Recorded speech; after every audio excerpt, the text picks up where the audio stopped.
Hi viewers, Sri Lanka versus Pakistan మధ్య మ్యాచ్లో మొత్తానికి పాకిస్తాన్ వర్సెస్ శ్రీలంక మ్యాచ్ వరుణుడి ప్రభావితం వల్ల నో రిజల్ట్ అయితే దారితీసింది. సో ఇందులోనే చెప్పేస్తాను. ఫస్ట్ 3 hours పాటు వర్షం పడింది. వర్షం పడిన తర్వాత కవర్స్ని రిమూవ్ చేశారు. రిమూవ్ చేసిన తర్వాత అవుట్ఫీల్డ్ క్లియర్ చేశారు. క్లియర్ చేసిన తర్వాత టాస్ గెలిచింది శ్రీలంక.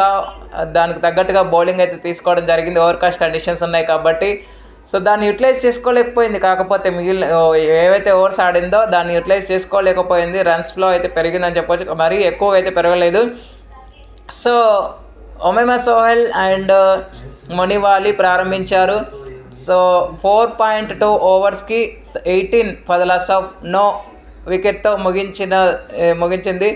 అయితే 18 స్కోర్ ఉన్నప్పుడే మళ్ళీ వరుణుడు కలవర పెట్టడం ఎంతటికి తగ్గకపోవడం వల్ల ఎంపైర్స్ చూసి మ్యాచ్ని నో రిజల్ట్ కింద ప్రకటించడం అయితే జరిగింది. ఒమైమా సోహెల్ 9 runs చేయగా మునివాలి 7 runs మాత్రమే చేసింది. 2 extras అయితే రావడం జరిగింది.